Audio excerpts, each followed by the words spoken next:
안녕하세요. 동물의 행동을 연구하고 있는 이원영입니다. 제가 앞으로 들려드릴 이야기는 총 10강에 걸쳐서 동물의 행동을 어떻게 연구하는지, 동물 행동학에서 아주 중요하게 다뤄지고 있는 주제들, 자연선택에서부터 성선택, 그리고 공격과 방어 전략, 그리고 또 특히 제가 하고 있는 펭귄의 바이오로깅 연구에 대한 이야기들을 여러분들에게 들려드리고자 합니다. 그럼 오늘 첫 번째 장에서는 인간이 과연 동물을 왜 관찰하는지, 저 같은 사람들이 왜 동물행동학을 연구하고 있는지 그 이유부터 말씀드리도록 할게요. 언제부터 인간이 동물을 관찰했느냐? 아마도 이건 3년 전으로 거슬러 올라갈 수 있습니다. 프랑스 남부 지방에 있는 쇼베 동굴에 있는 동물 벽화인데요. 이때 사람들이 그린 걸 보면 아주 정묘하게 동물을 그린 걸 알 수 있습니다. 유럽의 크로마뇽인이 그렸다고 생각이 되는데요. 1994년도에 유네스코 지정 문화유산으로 지정이 되어 있어요. 동물의 그림이 수백 점 기록되어 있고요. 최소 13종 이상, 지금은 멸종된 매머드나 코뿔소도 남아있고요. 이런 그림들을 아주 이렇게 열심히 잘 그렸던 우리의 조상들은 왜 과연 이런 그림을 남겼을까? 사람들은 많은 질문을 던졌습니다. 아마도 가장 큰 이유는 이 동물들이 우리의 먹잇감이었기 때문이었을 거예요. 그 사냥감으로서 이런 그림을 그리면서 제발 이 동물들 잘 잡게 해주세요. 이런 주술적인 의미도 있었겠죠. 하지만 저 같은 동물행동학자들이 봤을 때 가장 놀라운 점은 지금도 종을 구분할 수 있을 정도로 이렇게 섬세하게 관찰을 했었다는 사실입니다. 과연 그 옛날 사람들이 털, 코뿔소, 수컷 간에 뿔을 맞대고 이렇게 막 영역행동을 한다든지 짝짓기 경쟁을 하는 모습들, 그런 것들을 이 사람들은 어떻게 이렇게 열심히 관찰을 했을까요? 그리고 왜 그렇게 했을지 아직도 여러 가지 의문이 남는데요. 아마도 그 3만 년 전 크로마뇽인 때부터 사람들은 동물 행동학을 아주 학문적으로 하진 않더라도 행동 자체에 큰 관심을 가지고 들여다봤던 것 같습니다. 그리고 우리 조상들, 바로 한반도에 살았던 조상들은 과연 어떤 그림을 남겼을까 살펴보면 가장 유명한 그림은 바로 울산 울주대곡리 방구대 암각화입니다. 정확한 연대는 밝혀지지 않았지만 약 7,000년 전 신석기 시대의 그림으로 추정이 되고요. 지구상에 가장 오래된 고래사냥 그림으로 알려져 있어요. 이 그림을 잘 살펴보면은 고래가 아주 독특하게 그 종마다 특이한 점들을 잘 묘사해 놨는데요. 혹등고래나 참고래, 그리고 귀신고래, 향유고래 같은 대형 고래류도 묘사가 되어 있고요. 그리고 바다거북, 물개, 물고기나 여러 바다새 같은 해양 동물들도 그림으로 남아 있습니다. 또 해양 동물뿐만 아니라 잘 살펴보면 사슴, 고라니, 호랑이, 표범, 늑대, 여우, 너구리, 멧돼지 이런 육상 포유류들도 많이 남아 있어요. 사람들은 이 그림을 보면서 아마도 우리 조상들도 이런 동물들을 사냥하지 않았을까, 그리고 최소한 열심히 관찰하지 않았을까 라고 생각을 하고요. 그리고 이렇게 고래를 잘 관찰했다는 건 고래를 사냥한 흔적이라고 생각을 했습니다. 하지만 정말 사냥을 했는지 거기에 대해서는 여러 가지 논란이 있었어요. 그런데 지난 2010년도 울산에 있는 황성동 폐총에서 작살 끝에 골촉이 박힌 수염고래 뼈가 출토가 됐습니다. 이 사실을 미루어 짐작하건대 아마도 울산에 살았던 우리 조상들은 동물 뼈로 만든 작살을 들고 먼 바다로 나가서 바로 고래를 잡지 않았을까라고 생각이 되는 거죠. 그래서 최소한 7,000년 전부터 고래 사냥을 했을 것이고, 방구대 암각화는 당시 고래 사냥 과정에서 어떤 사냥을 잘 하길 바라는 마음에서, 혹은 자기들이 관찰했던 것들을 잘 기록한다는 의미에서 벽에다가 아주 꼼꼼히 조심스럽게 새겼던 것으로 추정이 됩니다. 이렇게 먼 바다를 고래를 따라다니면서 열심히 관찰했었을 우리 선조들을 생각해 보면 아마도 이런 세심한 관찰은 우리의 생존, 우리 사냥 실력과 아주 연관이 컸을 거라고 생각이 돼요. 그렇다면 우리 현대인들은 과연 어떨까? 이제 먹을 게 너무 많죠. 더 이상 열심히 뭐 바다에 나가서 작사를 던지지 않아도 마트에 가면 쉽게 음식을 살 수가 있습니다. 그럼에도 불구하고 현대인들은 선사시대 사람들과 마찬가지로 물고기를 잡고 동물을 쫓아다녀요. 가장 대표적인 사람들이 낚시를 하는 사람들, 그리고 탐조를 하는 사람들이죠.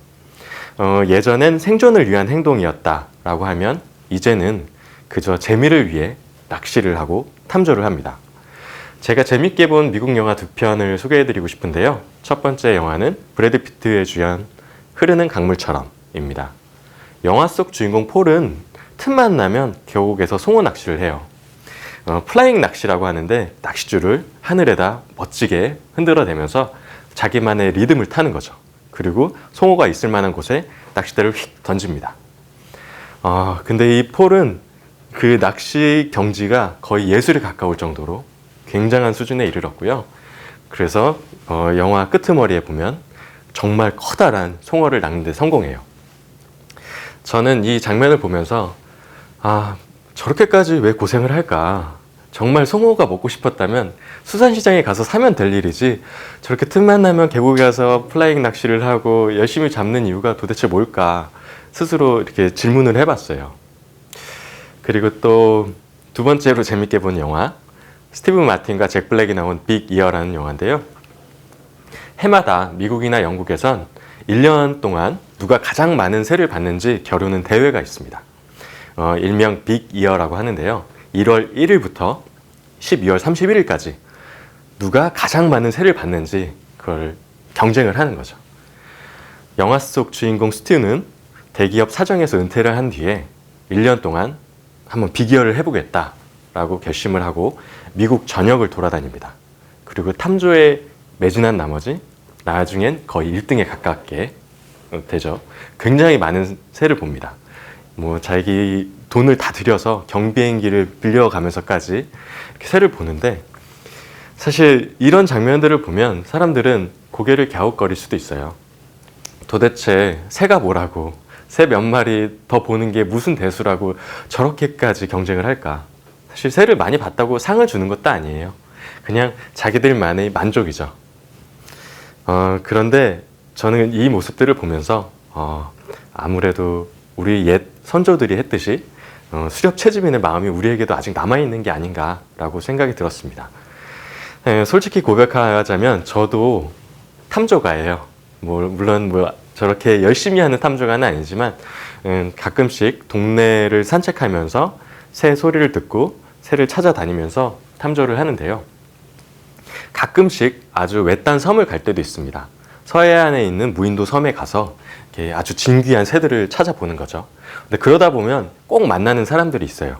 바로 낚시꾼들이죠. 낚시하는 사람들은 탐조하는 사람들처럼 정말 여기까지 사람이 들어올까 하는 곳까지 와서 이렇게 낚싯대를 들이웁니다. 탐조하는 사람들도 마찬가지죠. 그렇게 열심히 자기의 노력과 돈을 들여가면서까지 하는 모습을 보면 정말 우리는 이런 걸 좋아하는구나. 동물 보는 걸 아주 좋아하는 마음들이 우리 모두에게 남아있구나 하는 생각이 듭니다. 우리 울산에 살았던 조상님들이 그랬듯이 전 세계 사람들은 아직도 고래를 관찰하고 있어요. 이 고래를 보기 위해서는 사실 상당히 많은 돈이 필요한데요. 많은 돈을 지불해 가면서까지 배에 오르고 고래를 관찰하죠. 그래서 수면을 솟구치는 고래를 보면 다들 환호하고 사진을 찍습니다. 과거에는 분명 사진 대신에 작사를 던졌겠죠. 하지만 지금은 그 대신에 카메라 셔터를 누르고 마음속에 간직을 합니다. 그래서 인간이 이렇게 동물을 관찰하는 행위는 지극히 본능에 가까운 행동이라는 생각이 들어요. 인류의 역사에서 우리 대부분은 수렵과 채집을 하면서 살아왔고요. 대규모 이렇게 농업과 축산이 가능해지고 식량을 대량으로 생산한 것은 굉장히 최근의 일입니다. 낚시와 탐조에 빠진 사람들은 수렵 채집인에게 남아있는 바로 흔적이라고 할 수 있죠. 이 사진은 바로 제가 어렸을 때 동물을 좋아했던 어린 시절에 찍었던 사진입니다. 지금은 거의 가지 않지만 어렸을 적엔 집 근처 동물원에 정말 자주 갔어요. 가까이서 보는 것만으로도 너무 좋아서 이렇게 가까이 들여다보고 동물을 한참이고 쳐다봤던 기억이 아직도 납니다. 온갖 곤충과 물고기를 집에서 키워보기도 했고요. 처음엔 그냥 보는 게 좋았어요. 그래서 보는 게 좋았었는데 나중에는 조금 더 알고 싶더라고요. 동물은 왜 이런 행동을 할까? 이런 게 궁금해졌습니다. 그래서 초등학교 6학년 때 제 기억에 남는 게 학교 숙제로 어떤 탐구 생활을 해야 되는 일이 있었는데 그때 제가 정했던 주제는 바로 개미가 색깔을 구분할까 하는 거였어요. 당시에 팔던 신호등 색깔의 사탕을 사다가 그 개미집 앞에 빨간색, 노란색, 파란색 사탕을 놨죠. 그리고 개미가 그 세 가지 사탕 중에서 어느 색깔에 가장 몰리는지 이런 걸 실험했었습니다. 결과는 잘 기억나지 않지만 아마도 붉은색이었던 것 같아요. 그래서 어렸을 때부터 그런 여러 가지 호기심을 가지고 있었는데 지금도 그런 호기심이 계속 유지가 되었고요. 그래서 지금은 해마다 극지에서 동물을 관찰하는 게 제 직업입니다.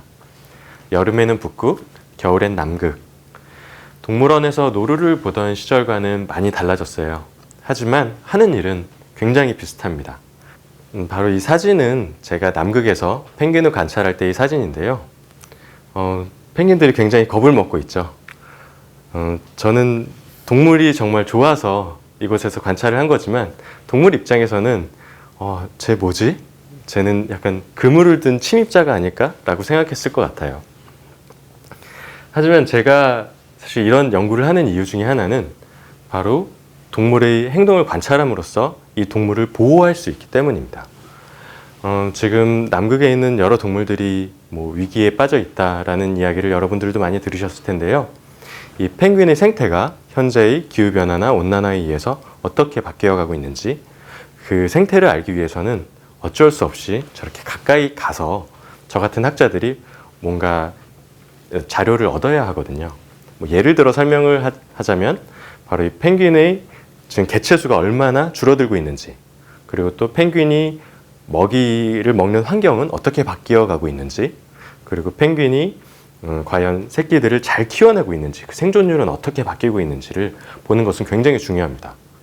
그러니까 저 같은 학자들이 이런 관찰 결과를 보고함으로써 거기에 맞게끔 어떤 보호 전략을 짤 수가 있는 거죠.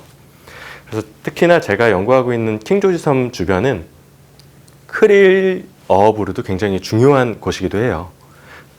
특히나 한국에서도 많은 크릴을 잡고 있는데 그 크릴을 잡을 때도 얼만큼 잡아야 하는지 매년 그 계획을 잡습니다.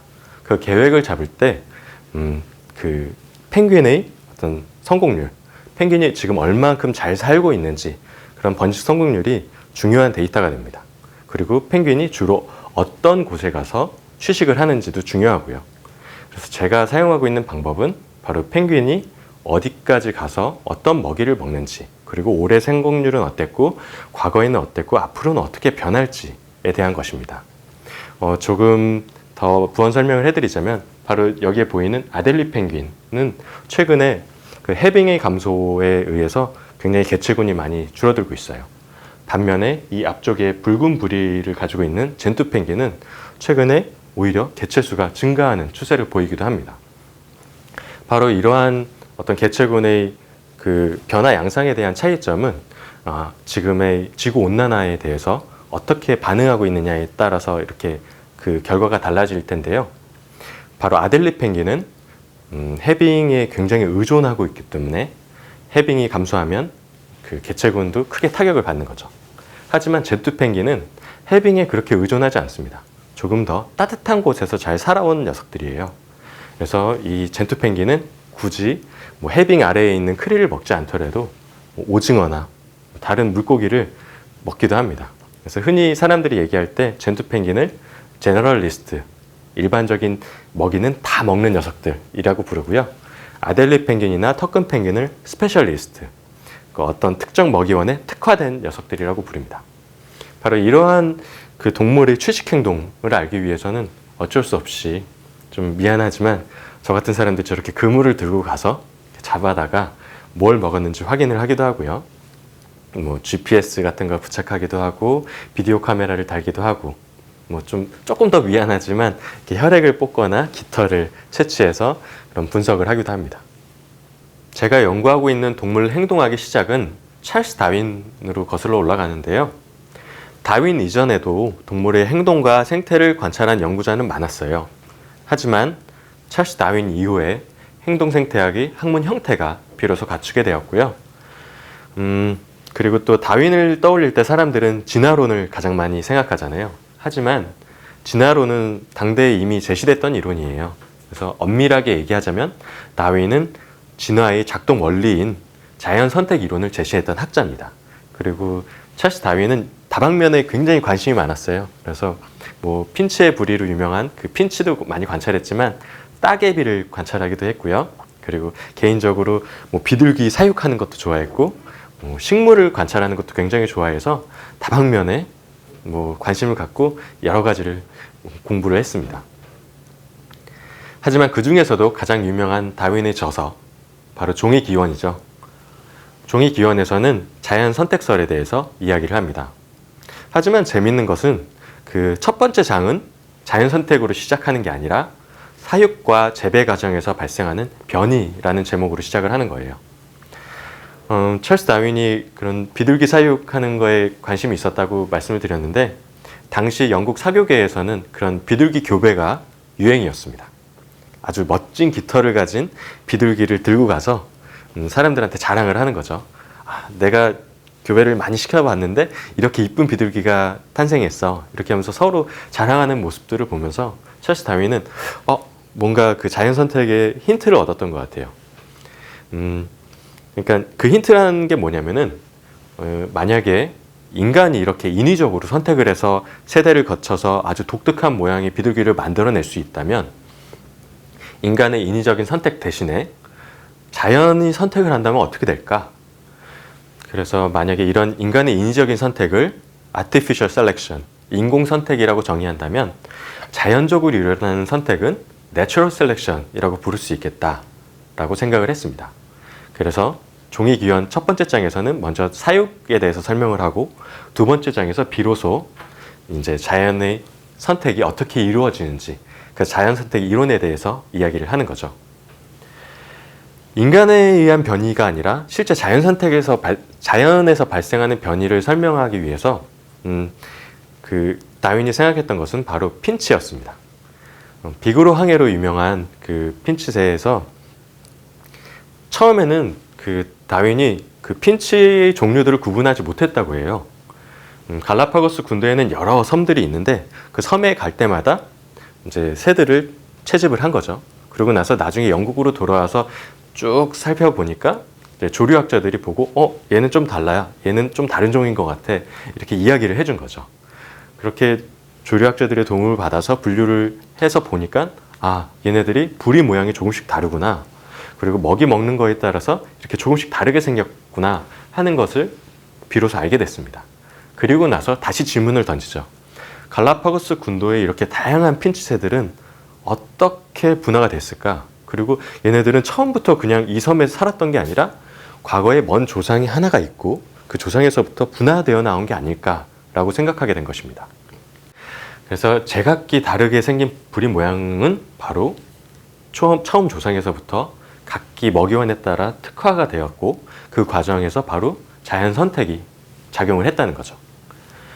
아마도 지금 핀치새의 아주 먼 조상은 남아메리카 대륙에서 한 에콰도르나 그쯤에서 날아간 새였을 겁니다.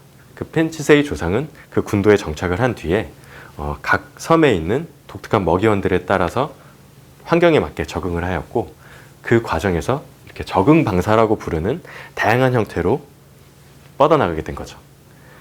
그래서 지금은 이 핀치새에는 굉장히 다양한 새들이 여러 종을 가지고 이렇게 존재하게 되었습니다. 찰스 다윈 이후에 여러 사람들이 동물행동학에 관심을 갖게 되었어요. 그리고 동물행동학 분야는 굉장히 큰 주목을 받고 많은 사람들이 연구를 시작했죠. 그 대표적인 사람이 바로 여기 소개된 이분들입니다. 1973년도에 노벨 생리의학상을 받았어요. 동물행동학을 연구했는데 왜 생리의학상을 받았을까? 이렇게 생각하시는 분들도 있을 텐데, 노벨상 주는 그 심사위원들이 생각해 봤을 때, 이 사람들을 너무 주고 싶은데 마땅히 줄 만한 그 항목이 없었던 거죠. 그러니까 그냥 생리의학상으로 좀 받아주세요. 이렇게 하면서 이 동물행동학의 선구적 역할을 한 분들의 업적을 기리게 되었습니다. 그래서 앞으로 아마도 동물행동학 분야에서 노벨상은 더 이상 나타나지 않을 거라고 생각이 됩니다. 그 3인 중에서 가장 유명한 사람, 그 학문적인 어떤 체계를 갖추었다고 생각되는 사람은 니콜라스 틴버겐입니다. 갈매기를 장기 모니터링하면서 짝짓기 행동을 연구했던 사람인데요. 가시고기 수컷의 혼인색도 연구를 했어요. 그리고 이 사람이 또 했던 것 중에서 가장 좀 높게 평가받는 이유 중에 하나는 동물 행동학을 어떻게 연구할 수 있는지 그 방법론을 정립했다는 점에서 큰 의의가 있습니다. 그리고 가운데 보시는 콘라드 로렌츠는 오스트리아의 동물행동학자인데요. 이분이 가끔 뒤에 오리를 달고 다니면서 이렇게 걸어가는 모습을 혹시 보셨을 수도 있을 것 같아요. 즉 오리와 기러기가 막 알에서 깨어났을 때 처음 보는 물체를 자기 어미로 인식한다는 바로 각인 행동을 처음으로 보게 했던 사람이죠. 그리고 그 오른쪽에 있는 칼 폰 프리쉬는 꿀벌의 의사소통을 연구했습니다. 어떻게 곤충이 의사소통을 할까? 사람들은 처음에 믿지 않았는데요. 칼 폰 프리쉬가 자세히 관찰을 해보니까 꿀벌이 먹이가 있는 곳에 갔다가 다시 집으로 돌아와서 이렇게 춤을 췄어요. 근데 이 팔자 춤을 추는데 그 춤을 추는 모양이 조금씩 달라서 이 춤을 추는 이 길이와 이 각도를 잘 보면 바로 이 둥지에서부터 먹이가 있는 곳까지 그 위치와 방향을 알 수 있다는 연구를 하게 되었죠. 그래서 이런 곤충들도 나름의 의사소통 체계를 가지고 서로 신호를 주고받는다라는 걸 처음으로 알게 되었습니다. 이 세 분 이후에 또 동물행동학계에서 유명한 분, 바로 제인 구달 박사님입니다. 앞서 소개한 사람들처럼 노벨상을 받은 것도 아니고요. 정규 교육을 받지도 않았어요. 심지어는 대학을 나오지도 않았습니다. 하지만 아프리카에 대한 열정을 품고 23살의 어린 나이에 케냐로 떠났죠. 그리고 그곳에서 고고학자인 루이스 리키 박사를 통해서 탄자니아 곰베에서 침팬지를 연구할 기회를 얻었습니다. 그곳에서 이 제인 구달 박사가 했던 일은 침팬지 한 마리 한 마리를 옆에서 꾸준히 바라보는 거였어요. 그리고 심지어 이 침팬지들에게 이름도 지어줬습니다. 이 침팬지의 이름은 데이비드 그레이비어드예요. 그러니까 그 이쪽 턱수염에 좀 회색 빛이 난다고 해서 그레이비어드라는 그런 이름을 지어주기도 했습니다. 그렇게 좀 옆에서 아주 애정어린 시선으로 바라보면서 잘 살펴보니까 침팬지들도 인간을 겁내지 않고 조금씩 거리를 둔 거죠. 거리를 허용하고 거리를 허용하면서 나중에는 저렇게 옆에서 아주 가까이에 다가갈 수도 있게 됩니다. 그리고 제인 구달 박사가 했던 가장 위대한 관찰 중에 하나는 바로 침팬지도 인간처럼 도구를 사용한다는 것이었습니다. 제인 구달 박사 이전에는 그냥 사람만 도구를 사용한다고 생각을 했어요. 그래서 사람을 정의할 때, 인간을 정의할 때 인간은 바로 도구를 사용하는 사람, 호모 하빌리스라고 정의를 하기도 했었죠. 하지만 그 제인 구달 박사의 관찰 이후에 그 리키 박사가 이 도구 사용에 대한 이야기를 듣고 했던 이야기는 인간에 대한 정의를 다시 내려야 될 것 같다라는 거였습니다. 그만큼 이 제인 구달 박사는 아주 동물들의 행동을 아주 면밀히 관찰을 했기 때문에 그 전에는 전혀 그 사람들이 알 수 없었던 새로운 행동을 볼 수가 있었던 거죠. 그래서 저 개인적으로 가장 영감을 준 학자가 누구냐라고 묻는다면 저는 제인 구달 박사님을 꼽고 싶어요. 특히나 이분이 동물을 생각할 때 대상화하지 않고 어떤 실험 동물 종으로서 대했다기보다는 그들에 대한 어떤 무한한 애정을 바탕으로 그 옆에 나란히 앉아 있는 모습. 이 사진에 보이는 모습이 단순히 그냥 카메라 앞에서 연출된 행동이 아니라 정말 이분이 그 동물들 옆에서 꾸준히 시간을 보냈기 때문에 비로소 가능했던 것이 아닐까라고 생각이 됩니다. 전 개인적으로 생각했을 때 굳이 우리 사람들은 사냥이나 채집에 도움이 되지 않더라도 내밀한 호기심으로 주변을 살피면 남들이 보지 못한 것들을 알 수 있다라고 생각해요. 그래서 여러분들도 만약에 관심을 갖고 주변을 잘 살핀다면 일종의 아마추어 동물 행동학자로서 동물의 행동을 연구할 수도 있습니다. 전 물론 연구소 소속의 직장인이에요. 그래서 의무감을 가지고 아침에 일어나서 동물을 관찰하고 또 거기에 대한 보고서를 작성하고 뭐 이런 일을 하기도 하지만 저 역시도 뭐 의식적으로 뭐 이걸 꼭 해야만 한다, 뭐 이걸 통해서 어떤 뭐 돈을 벌어야겠다라고 생각을 하진 않습니다. 어떻게 보면 저는 사냥이나 낚시를 하는 사람들처럼 정말 재미를 가지고 동물을 관찰하고 있어요.